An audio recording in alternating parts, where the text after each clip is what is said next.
আচ্ছা, এবারে পূর্ব কলকাতার জলাভূমিকে যা হিসেবে ঘোষণা করা হয়েছে, ঠিক আছে, ওখানে রেশম শিল্প দিয়েছিল কি? ওখানে রেশম শিল্প না, ওখানে আলাদা একটা, ওটা মনে হয় বাঁকুড়া অ্যান্সার হয়েছিল।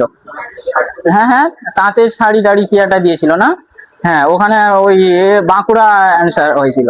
আচ্ছা, যাই হোক, এবারে দেখো পূর্ব কলকাতার জলাভূমি যা হিসেবে ঘোষণা করা হয়েছে, তাহলে পূর্ব কলকাতার জলাভূমিকে 2002 সালে রামসর সাইটের অন্তর্ভুক্ত করা হয়েছিল। এগুলো জানবে আস্তে আস্তে। এবার আন্দামান ও নিকোবর দ্বীপপুঞ্জ যে প্রণালী দ্বারা বিচ্ছিন্ন, এটা তোমাদের খুব তাড়াতাড়ি করাবো, যে কোন এই আন্দামান ও নিকোবর দ্বীপপুঞ্জ, মানে এই যে আন্দামান আমাদের ভারতের পূর্ব দিকে বঙ্গোপসাগরের, তাহলে মধ্যিখানে যে দ্বীপপুঞ্জটা আছে সেটা কি? আন্দামান নিকোবর দ্বীপপুঞ্জ, ঠিক আছে। এবার এই আন্দামান আর এপারে হচ্ছে পশ্চিমে আরব সাগরের তীরে আছে লাক্ষাদ্বীপ পুঞ্জ, তাই না? এবার বঙ্গোপসাগরের মধ্যে যে দ্বীপপুঞ্জ আন্দামান ও নিকোবর দ্বীপপুঞ্জ, এই আন্দামান ও নিকোবর দ্বীপপুঞ্জের মাঝে দুটো আলাদা দ্বীপপুঞ্জ, এই দুটো আলাদা দ্বীপপুঞ্জের মাঝে তাহলে গেছে কে? এই যে লেখা আছে 10 ডিগ্রি চ্যানেল, ঠিক আছে, 10 ডিগ্রি চ্যানেল হচ্ছে এই দুটোকে আলাদা করেছে, আন্দামান ও নিকোবর দুটো দ্বীপপুঞ্জকে আলাদা করেছে, বুঝা গেছে? এটা করাবো, অনেকগুলো চ্যানেল আছে সেগুলো সম্পর্কে করাবো। আচ্ছা, নিচের কোন ভারতীয় রাজ্যটি পশ্চিমবঙ্গের সাথে যুক্ত না? আমি বারবার বলেছিলাম বর্ডার, তাহলে বিভিন্ন রাজ্যের এবং আমাদের দেশের এই যে বর্ডার এরিয়াগুলো ভালো করে দেখবে। কি কি দিয়েছে দেখো, পশ্চিমবঙ্গের সাথে যুক্ত নয় কোন রাজ্যগুলি। এবার রাজ্যগুলি কে কে আছে দেখো, এখানে আছে কে? উড়িষ্যা, ঝাড়খণ্ড, বিহার, উত্তরে সিকিম, আর এপারে কে আছে? আসাম, ঠিক আছে। এই 5টা রাজ্য পশ্চিমবঙ্গের সঙ্গে যুক্ত, বোঝা গেছে? আর 3টে দেশ পশ্চিমবঙ্গের সঙ্গে যুক্ত, কে কে? ভুটান, নেপাল আর বাংলাদেশ, ঠিক আছে। সবচেয়ে বেশি সীমানা পশ্চিমবঙ্গের সঙ্গে কোন রাজ্যের? না, কোন রাজ্যের? ঝাড়খণ্ডের সবচেয়ে বেশি সীমানা আর সিকিমের সবচেয়ে কম সীমানা। আর কোন দেশের বেশি? বাংলাদেশের সবচেয়ে বেশি আর নেপালের সবচেয়ে কম সীমানা, বোঝা গেছে? দেশ অনুযায়ী এগুলো পশ্চিমবঙ্গের ভূগোলে করাবো। আচ্ছা, এবার এখানে বলেছে সিকিম, ঝাড়খণ্ড, আসাম সবই পশ্চিমবঙ্গের সঙ্গে আছে, শুধুমাত্র ছত্তিশগড় দেখো এই এদের মধ্যিখানে, ঠিক আছে। তাহলে ছত্তিশগড়ের সঙ্গে পশ্চিমবঙ্গের কোনো সীমানা নেই। আচ্ছা, এবারে ভারতের ভূস্থানিক মানচিত্র প্রকাশ করে, মানে ভারতের ওই টোপোগ্রাফিক্যাল, ভূস্থানিক মানচিত্র বলতে টোপোগ্রাফিক্যাল মানচিত্র, যাদের জিওগ্রাফি ছিল তারা মোটামুটি এটা সম্পর্কে আইডিয়া আছে, উচ্চ মাধ্যমিক পর্যন্ত অন্তত যাদের জিওগ্রাফি ছিল, কারো ছিল?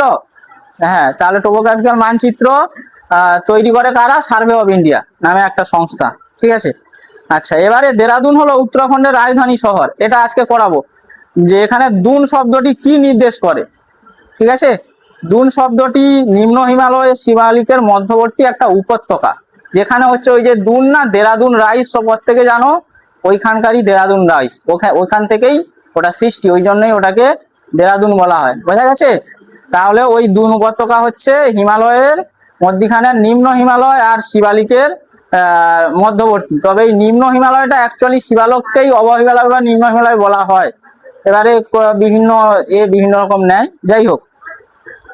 এরপর বলছে wind energy project was set up in West Bengal, মানে পশ্চিমবঙ্গের কোথায় বায়ুকল আছে, ঠিক আছে। এটা মোটামুটি প্রত্যেকে জানা, ফ্রেজারগঞ্জ, বাচ্চাদের বইতে এটা বকখালি দেওয়া আছে, বোঝা গেছে? কারণ বাচ্চারা তো ফ্রেজারগঞ্জ চেনে না, ফ্রেজারগঞ্জ এগুলো দেওয়া থাকে তোমার এই যে কি বলে, ভুলে গেলাম, আর একটা কোশ্চেন বলবো। আচ্ছা, যাই হোক, তাহলে ওটা হবে ফ্রেজারগঞ্জ, বোঝা গেছে? এবার বকখালিটাও কিন্তু অপশানে দিয়েছে, বকখালিটাও অপশানে দিয়েছে, ঠিক আছে। এরকম হয়, বাচ্চাদের বইতে অনেক ভুল থাকে, যেমন ক্লাস 8-এর বইতে থেকে আমি একটা ভুল করেছিলাম, ক্লাস 8-এ আমি পড়াই, এবারে সেটা আমি সবে প্রথম 2015-র দিকে, আর 2014-15-র দিকে, এই যে সম্ভবত এই গ্রুপ সিটি যেটা বাতিল হলো 16-র দিকে মনে হয়, যেটা বাতিল হয়ে এই যে পরীক্ষাটা হলো, এই পরীক্ষাটা তখন হয়েছিল, ওখানে একটা কোশ্চেন ছিল ভোপাল গ্যাস দুর্ঘটনা, ঠিক আছে, মিথাইল আইসোসায়ানাইট, আমি বলেছিলাম মনে হয় তোমাদের, এটা নাহলে ওই ব্যাচে বলেছিলাম, দুটো অপশান ছিল, আর ক্লাস 8-এর বইতে ছিল আর নাইট, বোঝা গেছে? আমি পড়ে এসেছি একদম, মানে এর সঙ্গে মেরে দিয়েছি, কিন্তু এতে গিয়ে দেখি ওটা নেট, বোঝা গেছে? ওরকম হয়, নিচু ক্লাসের বইতে কিছু কিছু জিনিস ভুল থাকে, থাকে। আচ্ছা, যাই হোক, তাহলে এটা হবে ফ্রেজারগঞ্জ। আচ্ছা, Toto primitive tribal group is found in কোথায়, মানে টোটো উপজাতিটা পশ্চিমবঙ্গের কোথায় আছে, ঠিক আছে। টোটো একটা উপজাতি, ওটা আলিপুরদুয়ার জেলায় ওরা বসবাস করে। এটা মানে ডব্লিউবিসিএস এর রিপিট কোশ্চেন, এরা আগেও দিয়েছিল। হ্যাঁ হ্যাঁ, কি বলছো? উপজাতি, উপজাতি মানুষ, টোটো উপজাতির মানুষ, বোঝা গেছে? এই টোটো নয়, ঠিক আছে। আচ্ছা, ওরা পশ্চিমবঙ্গের আলিপুরদুয়ার জেলায় বসবাস করে। আর একটা দিচ্ছে Jaldapara national park. National park কোথায়, কোন ন্যাশনাল পার্ক অবস্থিত, এগুলোও করানো হবে। জলদাপাড়া ন্যাশনাল পার্কটাও আলিপুরদুয়ার ডিস্ট্রিক্টে অবস্থিত, বোঝা গেছে? এগুলো করবে কোশ্চেন গুলো একটু। আর যা যা পরীক্ষা, তোমরা শুধু পড়ে যাবে না, কোশ্চেন ফলো করবে। যেগুলো পড়বে তার সঙ্গে সঙ্গে বিভিন্ন পরীক্ষার কোশ্চেন ফলো করবে।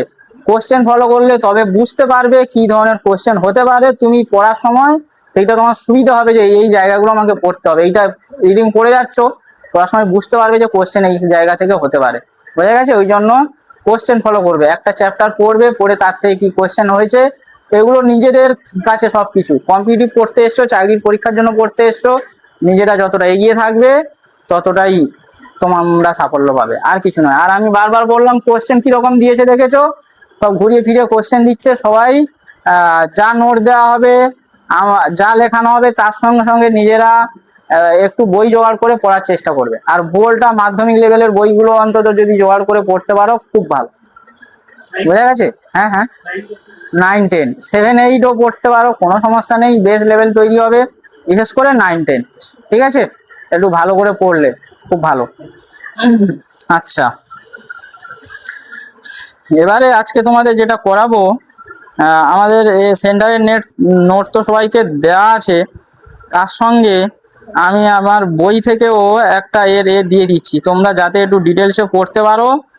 সেই জন্য আমি আমার বই থেকে, মানে এমনি ওই ক্লাস 10-এর বই থেকে কিছু দিয়ে দিচ্ছি। তোমরা যার ইচ্ছা হবে ওটাও পড়ে রাখতে পারো, আমি দিয়ে দিচ্ছি।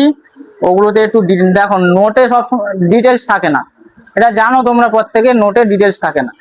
সেই জন্য আমি বইটা দিয়ে দিচ্ছি। বিশেষ করে এই ভূপ্রকৃতি, এই জায়গাগুলো ডিটেলসে পড়ার দরকার, ঠিক আছে?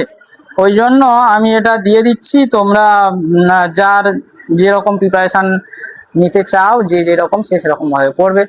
কেউ নোট পড়বে, কেউ বই পড়বে, এই হচ্ছে ব্যাপার। নোট পড়ো, সঙ্গে সঙ্গে বইগুলো ফলো করো।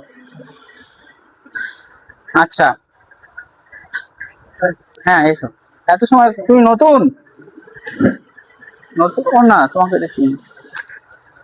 এত সময় এত দেরি করলে কেন?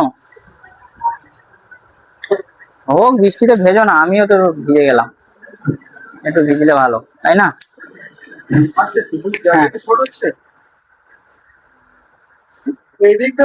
হ্যাঁ, এই দিকটায় বসতে পারো কেউ। এখনো পর্যন্ত মোটামুটি ঠিক আছে। হ্যাঁ, 10, 3, 13, 14। এরপরে এলে একটু আজকে অনলাইনে কেউ জয়েন করেনি।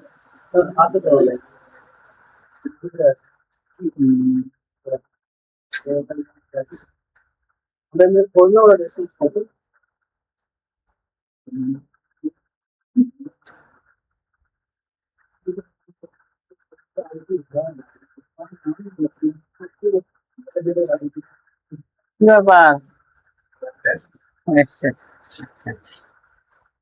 আচ্ছা দেখো,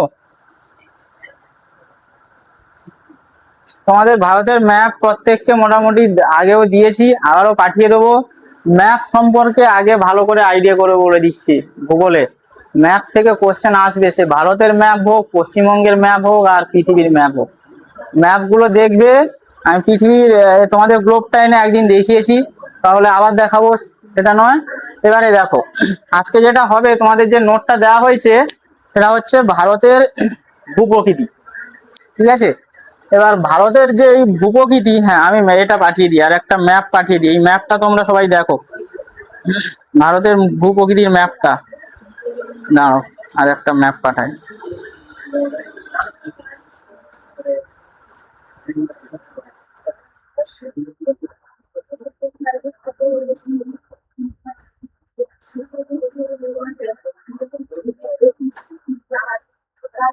দেখো, এই একটা ম্যাপ পাঠাচ্ছি, খোলো সবাই, ম্যাপটা খুলে রাখবে। বুঝেছো? দেখো ভারতের এই ভূপ্রকৃতি, আচ্ছা, আহ ভারতকে ভূপ্রাকৃতিক ভাবে সাধারণত 5টি প্রধান ভূপ্রাকৃতিক ভাবে ভাগ করা হয়। আমরা এদিকে এদিকে এদিকে খুলেছো তো, এদিকে দেখো, তাহলে এই ম্যাপটা যেটা ফোনে ম্যাপ পাঠিয়েছি সেটা একটু খেয়াল করো। তাহলে ভূপ্রাকৃতিক ভাবে ভারতকে সাধারণত বা প্রধান 5টি ভাগে ভাগ করা হয়। একটা কি, একটা হচ্ছে এই উত্তরের পার্বত্য অঞ্চল, মানে যেটাকে আমরা হিমালয় পার্বত্য অঞ্চল বলে জানি, একদম ওই ম্যাপে দেখো সুন্দর করে দেওয়া আছে। এর পরে হিমালয় পার্বত্য অঞ্চলের পরেই আছে উত্তর ভারতের বিশাল সমভূমি অঞ্চল। উত্তর ভারতের বিশাল সমভূমি অঞ্চল বলতে সিন্ধু, গঙ্গা, ব্রহ্মপুত্র গঠিত যে সমভূমি অঞ্চলগুলো, তাহলে উত্তর ভারতের বিশাল সমভূমি অঞ্চল এখানে পাঠানো আছে, দেখো ফোনে পাঠানো আছে। দ্বিতীয়টা হচ্ছে এই যে দেওয়া আছে সিন্ধু সমভূমি, রাজস্থান সমভূমি, উচ্চগঙ্গা সমভূমি, মধ্যগঙ্গা সমভূমি, নিম্নগঙ্গা সমভূমি, ব্রহ্মপুত্র সমভূমি, এগুলো হচ্ছে তাহলে ভারতের বিশাল সমভূমি অঞ্চল। এটা হচ্ছে 2 নম্বর। 3 নম্বর হচ্ছে সবচেয়ে বড় যেটা ভারতের ভূ প্রকৃতির মধ্যে, সেটা হচ্ছে মধ্যভাগের উপদ্বীপীয় মালভূমি অঞ্চল। দেখো এই যে এই জায়গা থেকে এইটা হচ্ছে উপদ্বীপীয় মালভূমি অঞ্চল, সবচেয়ে ভারতের বড় ভূপ্রাকৃতিক অঞ্চল। ঠিক আছে, আচ্ছা, এরপরে আছে কি না, এরপরে হচ্ছে উপকূলীয় সমভূমি অঞ্চল। হ্যাঁ, তাহলে উপকূল মানে উপকূল কার হয়, সমুদ্রের হয়। তাহলে ভারতের আরব সাগর ও বঙ্গোপসাগর, এই আরব সাগর ও বঙ্গোপসাগর যে উপকূলীয় সমভূমি অঞ্চল। আর একটা ভাগ হচ্ছে কি না, দ্বীপ সমূহ বা দ্বীপপুঞ্জগুলো। ঠিক আছে, তোমার বঙ্গোপসাগরের দ্বীপপুঞ্জ আর আরব সাগরের দ্বীপপুঞ্জ। আরো বিভিন্ন বইতে, কোনো বইতে 6টা করে ভাগ করে, কোনো বইতে 5টা ভাগ করে, কোনো বইতে 7টা ভাগ করে। কোনো বইতে যেমন এই উত্তর পূর্বের পার্বত্য অঞ্চলকে আলাদা করে ভাগ করে, রাজস্থানের থর মরুভূমি অঞ্চলকে আলাদা করে ভাগ করে। ঠিক আছে, ওটা যে লেখক যেরকম ভাবে ভাগ করে, ওটা নিয়ে অসুবিধা নেই। প্রধান হচ্ছে 5টা ভারতের ভূপ্রাকৃতিক অঞ্চল। এবারে ভারতের এই যে প্রধান 5টা ভূপ্রাকৃতিক অঞ্চল, তার মধ্যে সর্বপ্রথম আমরা যেটা নিয়ে আলোচনা করব সেটা কি না, এই হিমালয়ের পার্বত্য অঞ্চল, তাই না? হিমালয় পার্বত্য অঞ্চল সম্পর্কে আমাদের মোটামুটি আইডিয়া আছে সবার, যে হিমালয় পার্বত্য অঞ্চল সৃষ্টির এটা মনে আছে সবাই। তাহলে ভূসংস্থান তত্ত্ব অনুসারে হিমালয় পর্বতের উৎপত্তি যেখানে হয়েছে সেখানে আগে কি ছিল, তেথিস নামে এক গভীর খাত ছিল, তাই না, বা মহাসমুদ্র ছিল। আর তেথিসের উত্তরে, মানে এখানে ছিল তেথিস, এই তেথিসের উত্তরে ছিল দুটো ভূমি, একটা অঙ্গারা ল্যান্ড আর একটা হচ্ছে গন্ডওয়ানা ল্যান্ড। এই দুটো ভূমির তোমরা এই হিমালয় পর্বত কি পর্বত বলো তো? হ্যাঁ, নবীন ভঙ্গিল পর্বত। ঠিক আছে, ভঙ্গিল পর্বত 2 ধরনের হয়, একটা হচ্ছে প্রাচীন ভঙ্গিল পর্বত আর একটা হচ্ছে নবীন ভঙ্গিল পর্বত। হিমালয়, রকি, আন্দিজ, বেশিরভাগ সব পর্বতগুলো হচ্ছে নবীন ভঙ্গিল পর্বত। আর প্রাচীন ভঙ্গিল পর্বত কোনটা ভারতের? আরাবল্লী। ঠিক আছে, গ্র্যান্ড ওল্ডল্যান্ড। ঠিক আছে, প্রাচীনতম ভূমি। আচ্ছা, এটা দেয় গ্র্যান্ড ওল্ডল্যান্ড কোন ভূমি কাকে বলা হয়, আরাবল্লী পর্বতকে। এবারে এই দুটো তাহলে ভূমি থেকে ধীরে ধীরে পলি সঞ্চয় হয়ে কি হয়েছিল, এই যে খাতটা, মণি খাতটা, ওকে কি করেছিল, আরো চাপ প্রেসার দিয়েছিল, ফলে খাতটা আরো নিচের দিকে যাচ্ছিল এবং এই দুটো ভূমি কি হচ্ছিল, কাছাকাছি আসছিল। আসার ফলে কি হলো, এগুলোর থেকে যে পলিগুলো ক্ষয় হয়ে এখানে সঞ্চয় হচ্ছিল, এবং যত এরা কাছাকাছি আসছে তত কি হয়েছে, মাঝখানের পলি ভাঁজ হয়ে উঠে ভঙ্গির পর্বতের সৃষ্টি করেছে। এটা ভূসংস্থান তত্ত্ব। এগুলো তত্ত্ব, এগুলো প্রমাণিত নয়, কারণ প্রমাণ করা যায় না। ভূগোলে প্রচুর জিনিস আছে যেগুলো তত্ত্ব, মহাবিস্ফোরণ, পৃথিবীর যে সৃষ্টির তত্ত্ব, এগুলো সব তত্ত্ব, এগুলো সম্পূর্ণরূপে প্রমাণিত নয়। বোঝা গেছে? ভূগোলের প্রচুর জিনিস। যাই হোক, এটা হচ্ছে হিমালয়। এবার হিমালয় তাহলে কি হলো, নবীন ভঙ্গিল পর্বত। আচ্ছা, হিমালয়ের সর্বোচ্চ শৃঙ্গ আমরা কি জানি? হিমালয়ের সর্বোচ্চ শৃঙ্গ কি? Mount Everest, 8848 metre. ঠিক আছে, সেটা কোথায় অবস্থিত? নেপালে অবস্থিত। ঠিক আছে, আচ্ছা, এবারে এই যে ভারতের হিমালয় পার্বত্য অঞ্চল, এই ভারতে অবস্থিত হিমালয় পার্বত্য অঞ্চল বা পুরো হিমালয় পার্বত্য অঞ্চলকে সাধারণত 4টে ভাগে ভাগ করা হয়। এবার কোথাও 3টে ভাগেও ভাগ করে। ঠিক আছে, প্রথম হচ্ছে কি বই হিমালয় বা শিবালিক, মানে একদম নিচে এই ম্যাপটা দেখো, এই এতে যেটা পাঠিয়েছি একদম নিচে যেটা আছে শিবালিক হিমালয়। ঠিক আছে, প্রথম যে একদম শেষে যেটা শেষে হয়েছে শিবালিক হিমালয়। তারপরে হচ্ছে কি তাহলে মধ্য হিমালয়, তারপরে হচ্ছে হিমাচল হিমালয় বা সরি মধ্য হিমালয় বা হিমাচল হিমালয়, তারপরে হচ্ছে হিমাদ্রি হিমালয়, তারপর হচ্ছে ট্রান্সভার, সবার উত্তরে যে প্রথম হয়েছিল সেটাকে বলা হয় ট্রান্স বা টেথিস হিমালয়। তোমাদের ওখানে ট্রান্স বা টেথিস হিমালয়টাকে নোটে আলাদা করে দেওয়া আছে, বোঝা গেছে? আছে, দেখো নিচে আছে, দেখো ট্রান্স বা টেথি হিমালয়। এবার আমি ওটাকে নিচ থেকে ওপরে বলছি, ওটাকে ওপর থেকে নিচে বলতে পারো, ট্রান্স বা টেথি হিমালয়, তারপরে হিমাদ্রি বা উচ্চ হিমালয়, তারপর হিমাচল বা মধ্য হিমালয়, তারপরে অব হিমালয়, ঠিক আছে, বা বই হিমালয়, ঠিক আছে।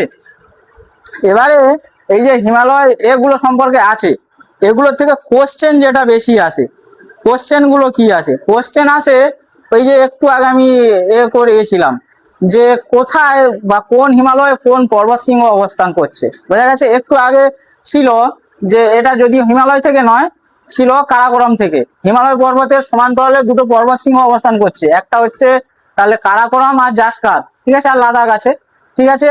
এইখানেই দেওয়া আছে, দেখবে ওই ম্যাপে দেওয়া আছে। এবারে ওই কারাকোরামের দিয়েছিল হিমালয়ে অবস্থিত নয় কোন পর্বত শৃঙ্গ, তাই না, সেটা কারাকোরামে। এখানে এবার দিয়ে দেবে হিমালয়ে অবস্থিত কোন পর্বত শৃঙ্গ।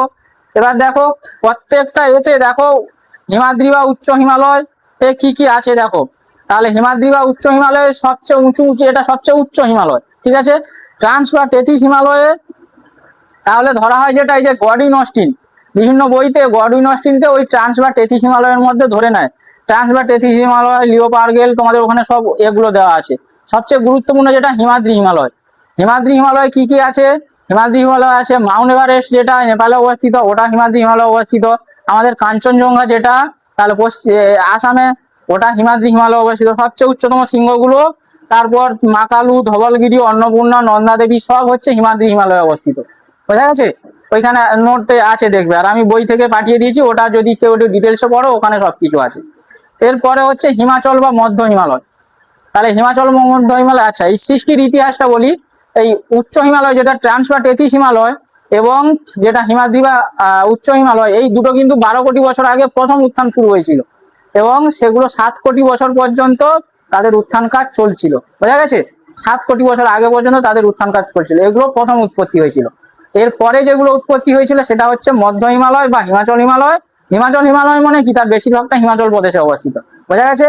আর তারপরে হচ্ছে কি শিবালিক হিমালয়, ঠিক আছে। আচ্ছা, এরপরে এই যে হিমাচল হিমালয় বা মধ্য হিমালয়, এটা 2.5 থেকে 3 কোটি বছর আগে তাহলে সে দ্বিতীয়বার আবার প্রবল আন্দোলন হয়েছিল, ভূ আন্দোলন হয়েছিল, তখন শিবালিক আর মধ্য হিমালয় সৃষ্টি হয়েছিল। এখানে যেগুলো আছে, এখানে একটা গুরুত্বপূর্ণ শৃঙ্গ আছে, সেটা হচ্ছে দেখো পীর পাঞ্চাল। পীর পাঞ্চাল এই হিমাচল হিমালয়ের সবচেয়ে গুরুত্বপূর্ণ শৃঙ্গ, এটা থেকে বহুবার কোশ্চেন আসে, ওখানে দেওয়া আছে দেখবে পীর পাঞ্চাল, না হলে আমি যে বই এটা পাঠিয়েছি ওখান থেকে দেখবে। আচ্ছা, পীর পাঞ্চাল, ধওলাধর, মুসৌরি, নাগটিব্বা এগুলো হচ্ছে মধ্য হিমালয় বা হিমাচল হিমালয়ের গুরুত্বপূর্ণ শৃঙ্গ, এই শৃঙ্গগুলো দেখে রাখবে। আচ্ছা, এরপর হচ্ছে শিবালিক বা অব হিমালয়।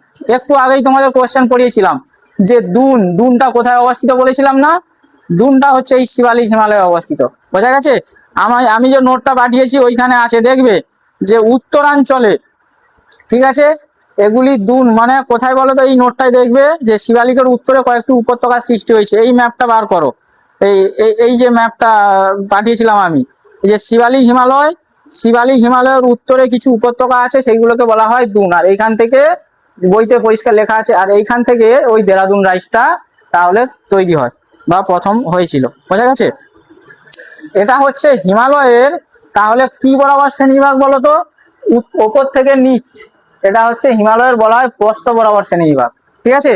আর একটা হিমালয়ের শ্রেণীবিভাগ করা হয়, সেটা হচ্ছে দুভাগে, একটা ওপর থেকে নিচে আর একটা নিচ থেকে উপরে। আচ্ছা হ্যাঁ, আর কি কিছু জিনিস বলে নি। এবার হিমালয় পর্বতের সমান্তরালে এখানে আছে দেখো, উত্তরে হিমালয় পর্বতের সমান্তরালে দুটো পর্বত শ্রেণী আছে, একটা হচ্ছে কারাকোরাম, দেখো এখানে আছে, উত্তরে আছে কারাকোরাম, আর হচ্ছে লাদাখটা অতটা গুরুত্বপূর্ণ নয়, জাসকার, কারাকোরাম আর জাসকার। এই কারাকোরামের সর্বোচ্চ শৃঙ্গ হচ্ছে গডউইন অস্টিন বা কেটি, বোঝা গেছে। এবং এই কারাকোরামে ভারতের তাহলে সবচেয়ে দীর্ঘতম হিমবাহ আছে, তার এটাও বহুবার পরীক্ষায় এসছে, ভারতের দীর্ঘতম হিমবাহ সিয়াচেন, বোঝা গেছে। আচ্ছা, এবারে এইখানে একটা কোশ্চেন হয়, যেটা খুব গন্ডগোলের কোশ্চেন হয়, সেটা হচ্ছে ভারতের সর্বোচ্চ শৃঙ্গ কি, এটা বলে নিই আগে। ভারতের সর্বোচ্চ শৃঙ্গ কি, ভারতের সর্বোচ্চ শৃঙ্গ এক কথায় আমরা জানি গডউইন অস্টিন বা কেটু, কিন্তু এই কেটুটা যেটা কিং অফ কারাকোরাম, এটা কিন্তু পাক অকুপায়েড কাশ্মীরের মধ্যে পড়ে যায়, বুঝলে, যেটা পাকিস্তানের যে কাশ্মীর, ঠিক আছে, পাক অকুপায়েড কাশ্মীর পাকিস্তান অধিগ্রহণ করেছে, ওটা অ্যাকচুয়ালি ভারতের। ভারত হয়তো কিছু বছরের মধ্যে ওটা দখল করে নেবে, সেরকম পজিশন চলছে, সেরকম সিচুয়েশন চলছে, পুরো আন্তর্জাতিক বিষয়, বহু বিশ্লেষণ চলছে আর বহু কাজকর্ম চলছে, আশা করি পাক অকুপায়েড কাশ্মীর ভারতে চলে আসবে। যাই হোক, ওই পাক অকুপায়েড কাশ্মীরের মধ্যে K2 বা কাঞ্চনজঙ্ঘাটা অবস্থিত। ভারতের ম্যাপে ওটাকে ভারতেই দেখানো হয়, কারণ ওটা ভারতের অধিকার। আর সেই কারণে এই কোশ্চেনটা নিয়ে একটু ঝামেলা হয় মাঝে মধ্যে, ভারতের সর্বোচ্চ শৃঙ্গ কাঞ্চনজঙ্ঘা না K2। যখনই পরীক্ষায় দেবে, আশা করি যে কোনো পরীক্ষায় দেবে কাঞ্চনজঙ্ঘা না হয় K2, যে কোনো একটা অপশন থাকবে, দুটো অপশন সাধারণত থাকে না। বোঝা গেছে? এবারে পিএসসি, বিশেষ করে আমাদের পশ্চিমবঙ্গে যে পাবলিক সার্ভিস কমিশন বেশিরভাগ এগুলো নেয়, ঠিক আছে, ওরা বেশিরভাগ যদি একসঙ্গে দুটো প্রশ্ন থাকে, শুনে নাও, যদি একসঙ্গে দুটো প্রশ্ন, দুটো অপশন থাকে ভারতের সর্বোচ্চ শৃঙ্গ K2 না কাঞ্চনজঙ্ঘা, ওরা কিন্তু পিএসসি কিন্তু K2 অ্যান্সারটা নেয় বেশিরভাগ ক্ষেত্রে। বা আমাদের অল